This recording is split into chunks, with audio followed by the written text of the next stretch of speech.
we decided, OK, everybody put a name in and we'll vote it down from the top. And we had a meeting with the bar snack to celebrate the naming of the horse. And we had the most ridiculous names.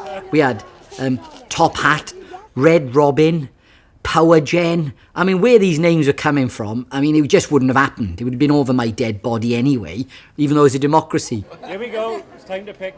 Jan came up with the idea. She said, we're all an alliance. And she said, this is our dream.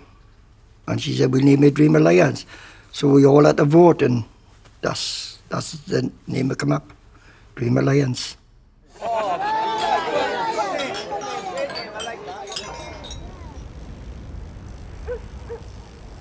There's a snap of him stood there on really barren ground with this pylon behind him, and it really sums up what he was all about. He was a working class horse that was about to take on the likes of the best. That was the dream.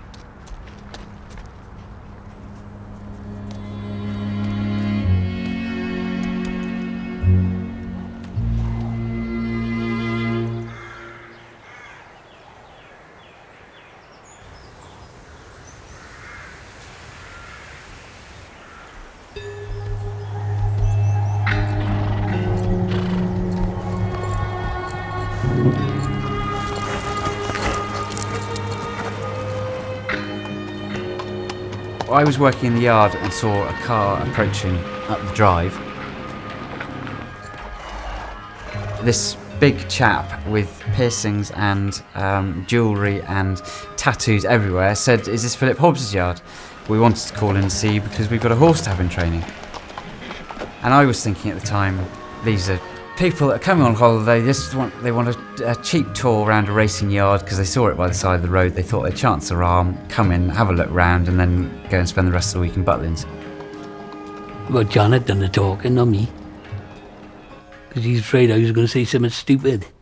We thought, well, if we're going to do it, a good trainer can get the best out of a moderate horse.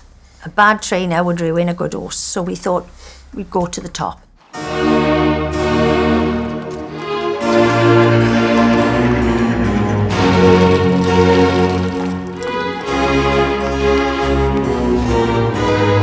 Well, when he went there and seeing what we had, and he went somewhere like that,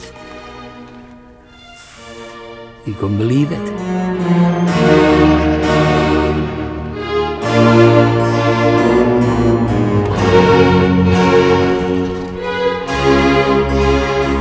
I said, 5-star hotel. I said, Howard, he's going to Philip Hobbs. So Howard didn't have a say in it. I said, you want to go down there and have a look? She said, ooh, it's like the Riviera down there compared to up here. Dream won't know what have hit him. He'll think he's in Shangri-La.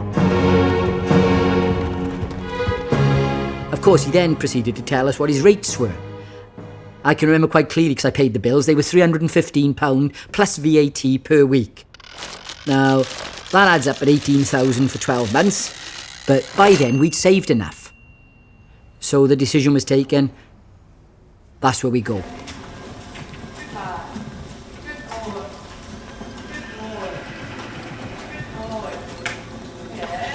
We moved him initially to a hay farm in Hereford.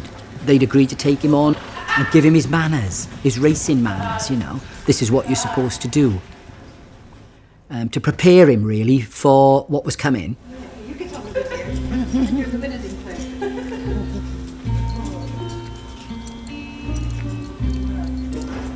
I watched him grow and grow. He looked classy, you know. He looked the part.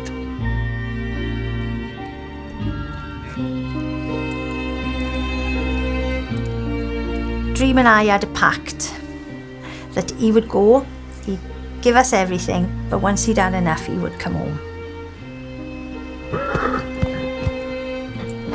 It's a bit like having a child. You nurture them, you send them off to boarding school, and then they come back.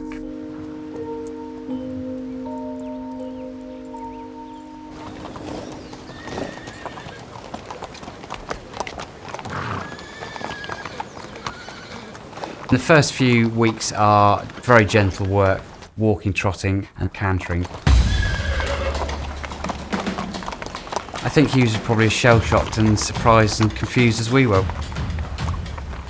He was big and gangly, and he was looking at everything. And we really didn't think he'd show very much because he was so big and backward. To sum it up, he was the snotty-nosed little comp boy turning up at Eton on his first day with his handkerchief falling out of his pocket and not knowing anything about the world or what was going on around him.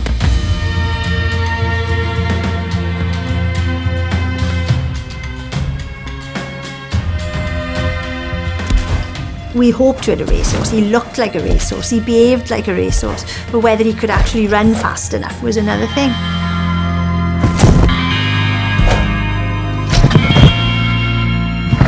As we stepped up his work, the doubts of his upbringing, the breeding and everything, you think, yeah, this actually can't really happen. Although he's still very, very willing and he'll do everything you ask him, he's just not very fast.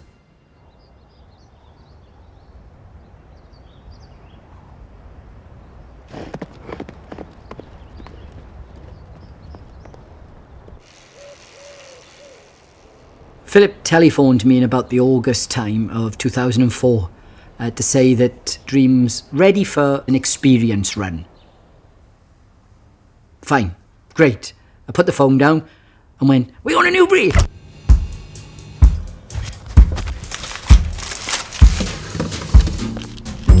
It was a minibus. Tony, or we call him Kirby was on the bus along with 13 others.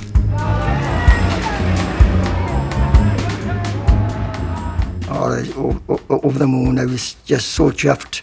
I thought, oh, he's gonna race,